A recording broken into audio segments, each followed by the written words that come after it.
Your film is now ready to be shown.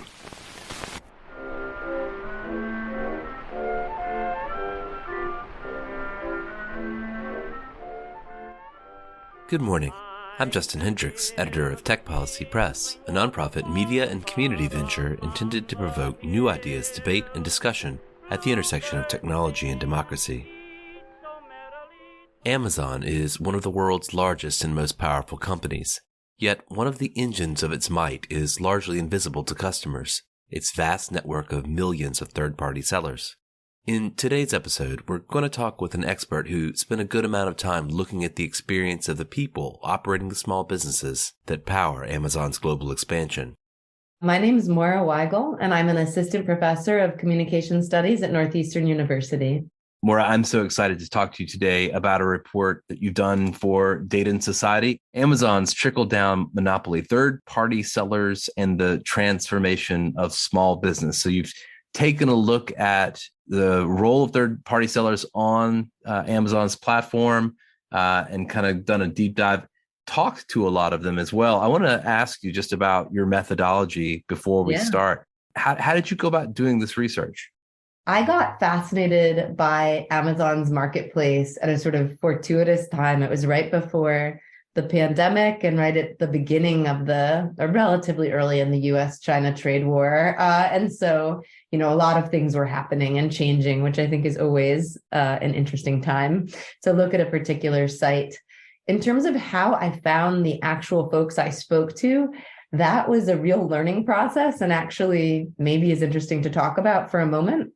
Initially, I'd written a book in the past. I published a book in 2020 with Ben Tarnoff, who's a co-founder of Logic Magazine, which I edited just until this last January. We've just handed it to new editors. But we had done a lot of anonymous interviews with employees at tech companies, at the big ones. Everything in that book, we talked to everybody from a founder whose company was bought by one of the big companies, to a Google engineer, to a cafeteria worker, and like an in-house massage therapist is one of my favorites, actually.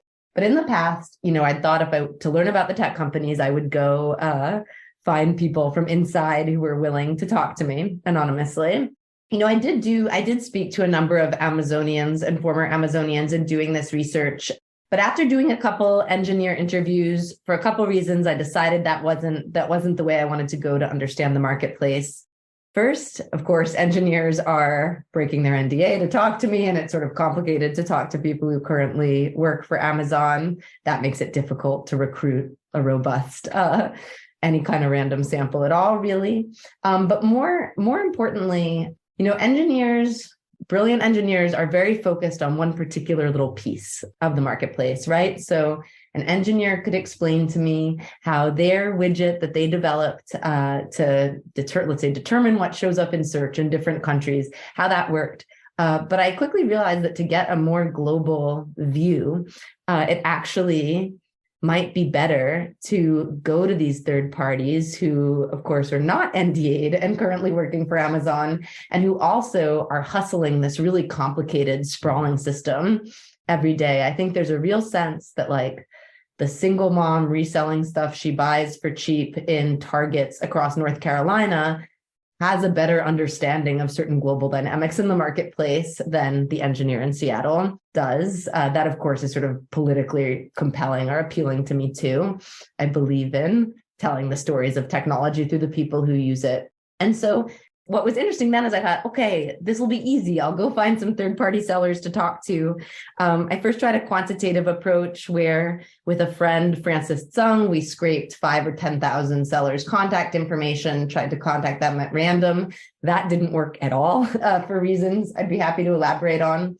But then ultimately realized that the community is actually very, very secretive and private and hard to get into. And so it took some time. Ultimately, what happened is I got to know a few kind of gatekeepers in the community who then made personal introductions. And I think probably because sellers are so isolated and secretive in a lot of instances, once people trusted me, I found that actually they were very voluble and willing and eager to talk. And some of them joked with me that I became their Amazon therapist, or someone just told me that his 2023 resolution was to complain less to me about Amazon over Signal.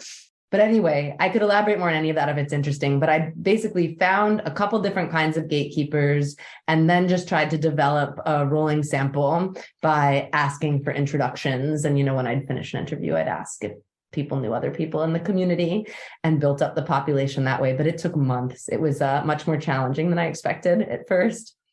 Well, you end up with a very compelling portrait of the lives of these individuals.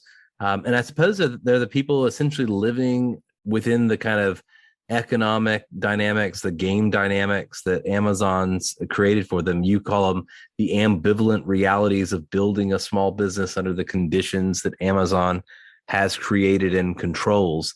One of the things I like about this report is that you kind of give us a history of how those dynamics have evolved. There are kind of three periods: the old days, the Wild West, the jungle. Can you kind of just give us that potted history? Take us through each period. What changed between those periods, and why are these periods, of course, reliant on language that, of course, is sort of colonial?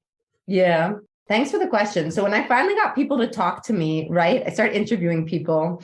And after you speak to a couple dozen people, you start to realize, or I started to realize, that I was hearing certain stories or versions of certain stories again and again.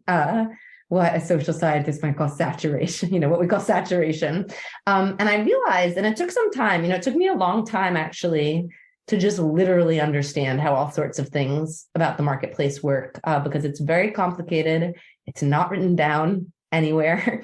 And I felt for a few months, really, beginning this research, that I was just learning all the lingo and the different systems and programs and so on. But over time, as I interviewed more and more people, all of whom had been active, had their own personal stories and had been active in different time periods and Amazon eras, I started to recognize that there were a few narratives that recurred, and even like specific phrases that recurred, which you just alluded to, Justin. So I noticed, at least among the English speakers, and I did interview a cohort of Mandarin speakers, and I'm actually still conducting interviews with Chinese Amazon merchants now. But among the English speakers, I repeatedly heard these three phrases of the old times, the Wild West, and the jungle. And to be honest, when I first heard subjects sort of use these terms, especially the Wild West, I probably felt a little inwardly eye-rolly about it. It's a Silicon Valley cliche, a tech industry cliche to describe a quickly growing, messy, and unregulated space as the Wild West. But I came to believe two things: that one, that each of these metaphors was describing something sort of important and salient about the experience of being on Amazon at that time.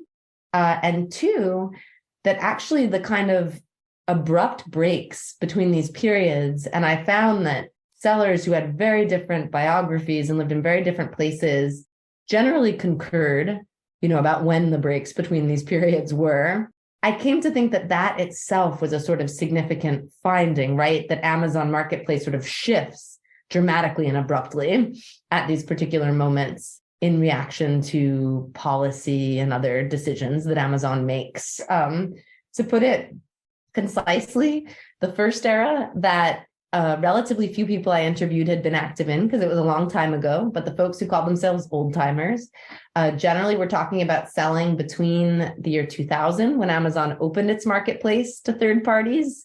Basically, I sometimes say they grafted an eBay onto a Walmart or something, but added this third party platform dimension to their retail business. In that era, what Amazon offered sellers was basically just an online catalog, and subjects described to me, faxing Amazon to apply to sell through it, giving Amazon their cut, and then, every day or a couple of days or week or whatever it was, Amazon would send them orders with the names and addresses of the customers, and they would mail them off. And so in that era, people who got into it were mostly people with pre-existing small business experience. They had to have all their sourcing and their own logistics and so on. The second era, the Wild West that people spoke about, really started around the year 2010, shortly after introducing the Prime program or subscription for customers in 2006, 2007, Amazon undertook this kind of renovation of the third-party marketplace, and importantly, opened their warehousing and fulfillment or logistics services to third-party sellers. And what that meant was that, whereas previously, if I, Moira, had wanted to start a scissor company, I'm just looking at my desk, I would have had to, get my scissors, store my scissors, ship them to my customers, and so on, even through Amazon. Starting in the late 2010s, and really by 2010, they launched this program called Fulfillment by Amazon, that sellers could use, paying Amazon to do those things for them as a service, and that also became obligatory in most cases to be eligible for Prime shipping. So sellers were strongly incentivized, if not practically required, to use that. And so in practice, what this meant was it really lowered the barrier to entry for starting one of these Amazon businesses. And all the people I spoke to who were active in that era described it as a kind of period of chaotic growth. The third phase, which again, people pretty uniformly identified as starting around 2015, 2016, people described as the jungle. It's funny, it was the jungle, the use of this phrase, the jungle, that made me think a little bit harder, because on its own, I thought, Wild West, whatever. Every tech guy says that. But I realized over time that this metaphor of the jungle was really talking about two things.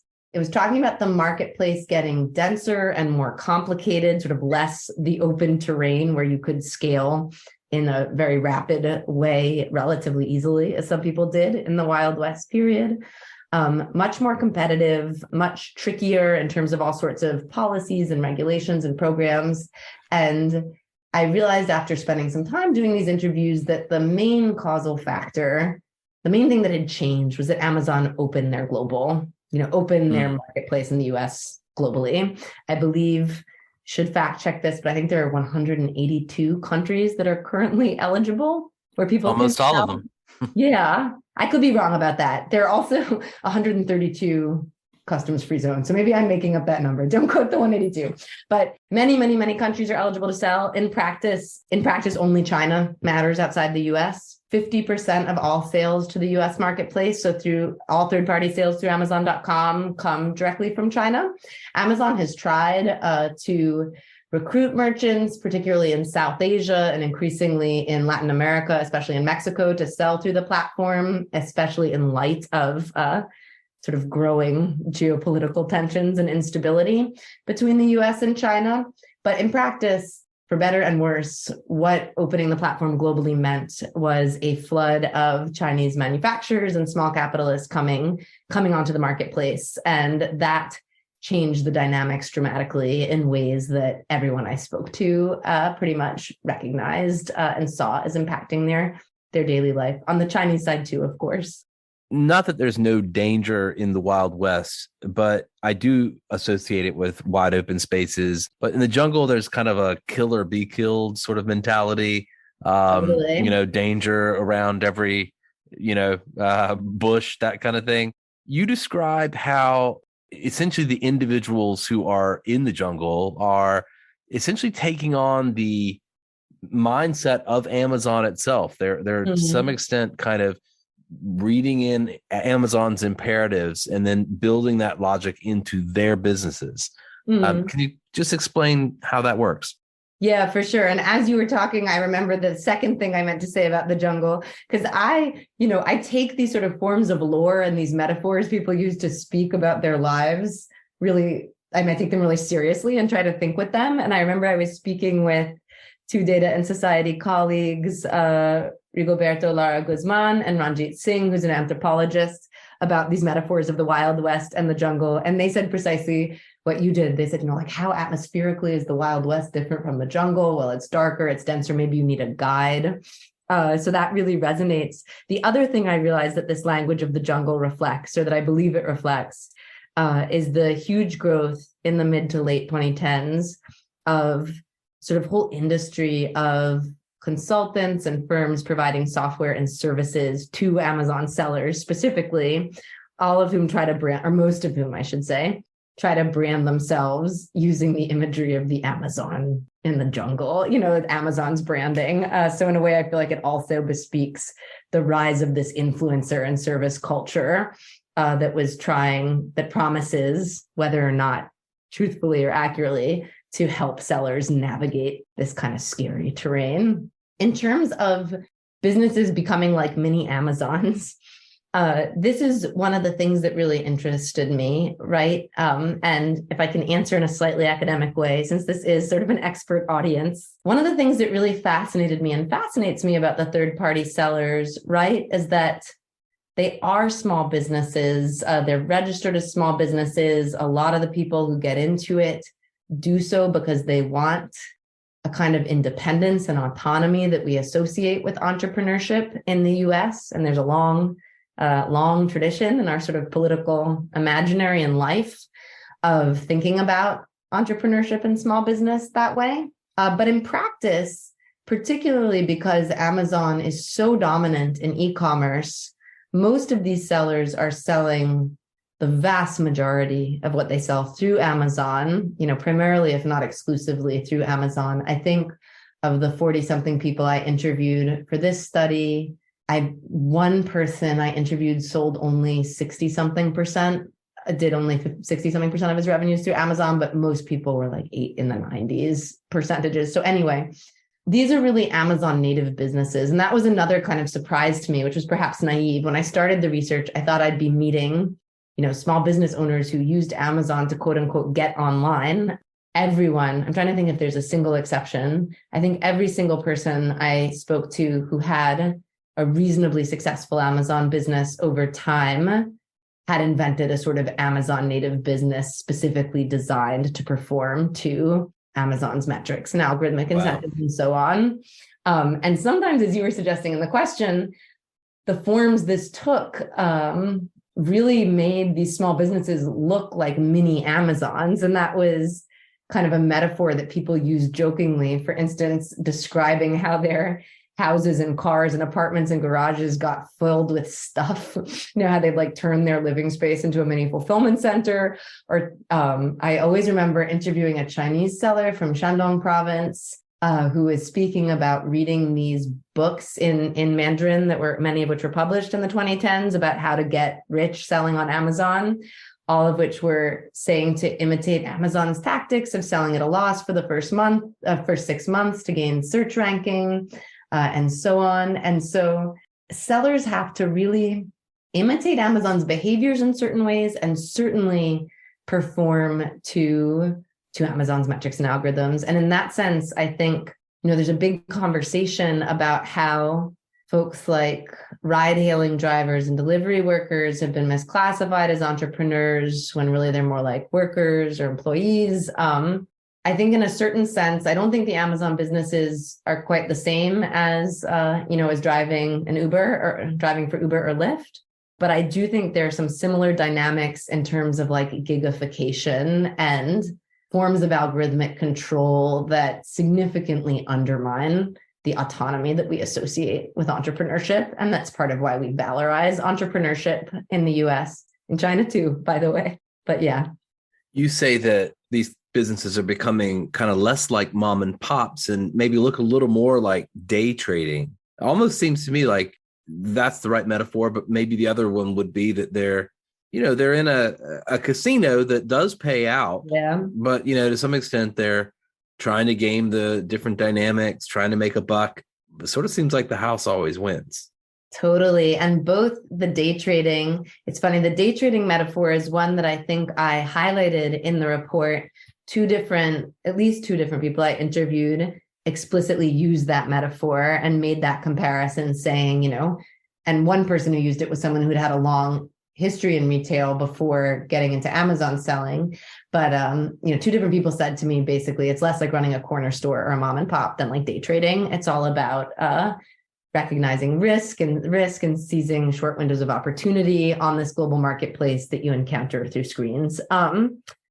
The casino metaphor was also one. It's funny, I didn't highlight it in the report, I realized, but that came up a lot. And during COVID, this is a bit at a slant, and I don't think I talk about this very much in the report, but it's something I'm looking at in the longer project I'm doing on e-commerce. During COVID, this whole industry of what basically private equity funds or investment funds that call themselves aggregators came up out of nowhere, raising capital to buy Amazon businesses. I was just looking at these figures today, but one of them here in Boston, which has since basically disappeared, raised nearly $1 billion. And so it's these really big kind of VCs they're not VCs. Private equity firms for Amazon brands kind of emerged out of nowhere and became a multi-billion-dollar industry during the pandemic. And that's in the time period when I'm conducting my interviews, and constantly people I spoke to use the metaphor of wanting to take money off the table or get out of the casino and sell to one of these aggregators before their luck ran out. Because even very successful sellers, I think, have, for the most part, a pretty acute awareness that basically anytime Amazon could copy their product, change some rule, some other manufacturer could figure out a way to make their product cheaper, and so on. So this sense of like time boundness and the house always wins definitely came out in this way of talking about risk and getting money off the table. Can I ask you, did you observe or hear about any kind of defensive behaviors that people had to try to hide from Amazon somehow, or keep Amazon from noticing their success? Were they at all aware of, the possibility that they might get essentially pushed out of the casino at some point? Yeah, it's a great question. I don't know if this is quite what you're getting at, but one thing that I expected going into the study, again, not having a background in e-commerce or spoken to third-party sellers before, was that I would hear a lot about fears of Amazon like copying products or stealing suppliers, because that's something that I think comes up a lot in the public discourse around antitrust, just because it's so egregious.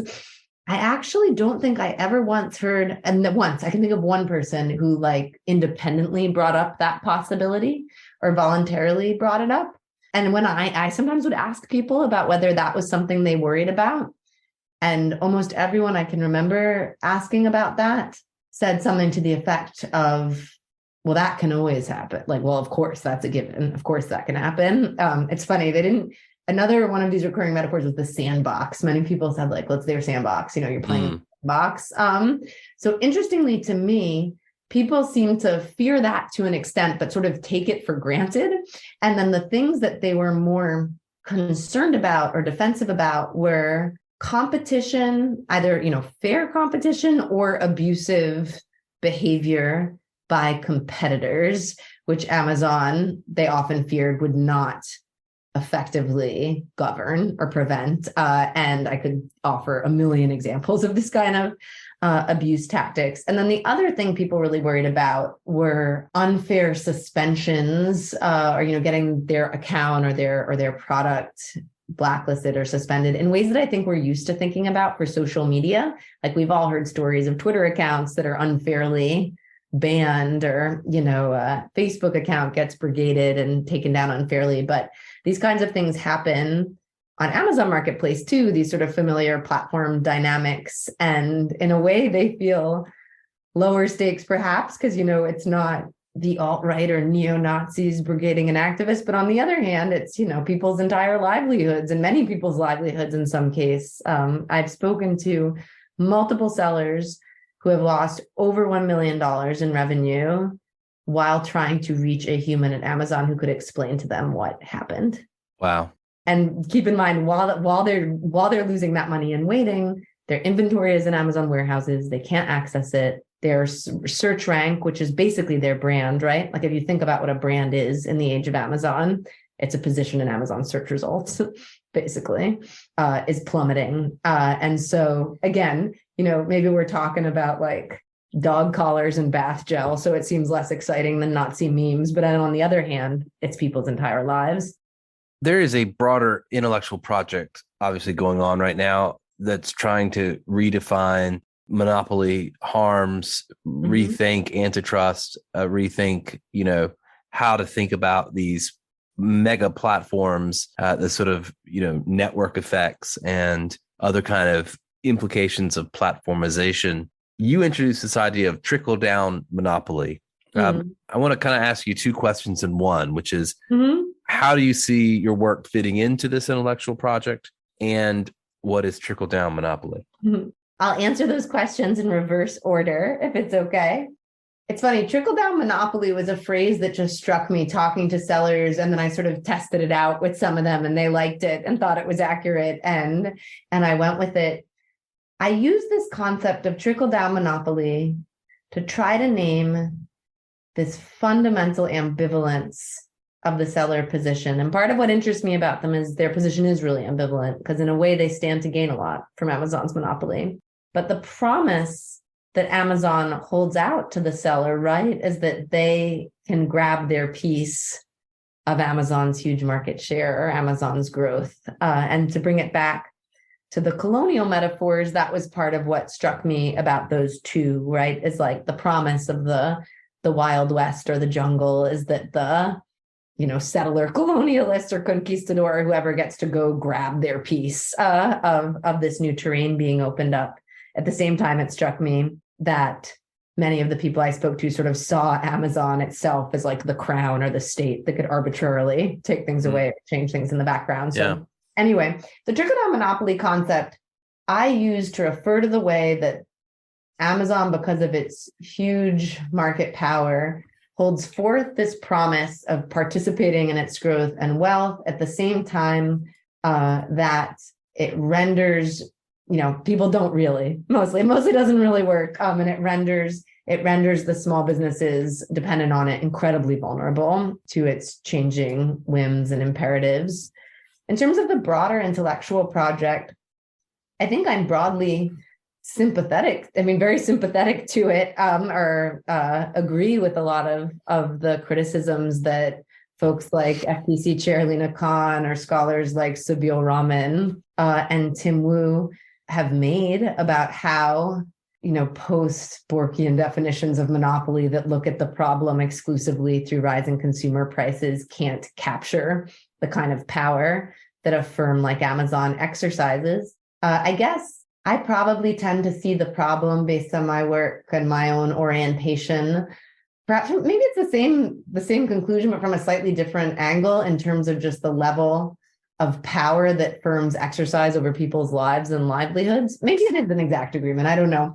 But that rather than focus so much on the benefits of competition, I'm probably coming from a place of thinking that, that it is a problem in a democracy to have individual firms exercise so much power over people's lives, livelihoods, and the political process. And one other point I want to make, I try to make a bit in the report, and I'm looking at in my ongoing research, is also that, entrepreneurship is a state project. We often think of these abuses to sellers as like only consequential for those sellers or for those businesses. But small business is something the US invests in through low interest rate loans and tax breaks and subsidies in some places. It's been a central way that we've thought, as a country in the past 50 or so years about major part of our identity, right?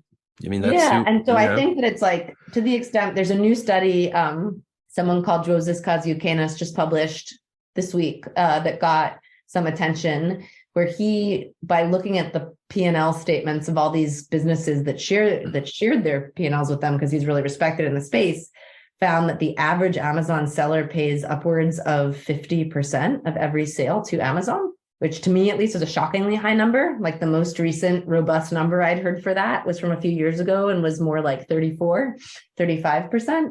But to the extent that small business is a state project, public resources go towards supporting small businesses, I think it's important to recognize that if Amazon is increasingly taking, 50-55% of a piece of every sale a small business makes, that's a matter of public interest and not just to the sellers. Well, I will look forward to the next result of your continued, work on this subject. And thank you. Appreciate this report, and I appreciate you talking to me today. Thanks so much for having me on and for your interest in the work.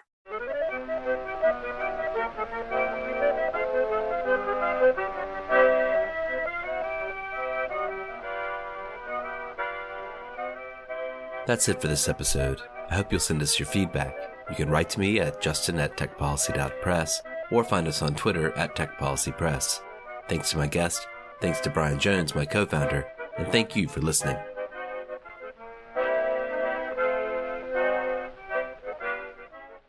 Tech Policy Press.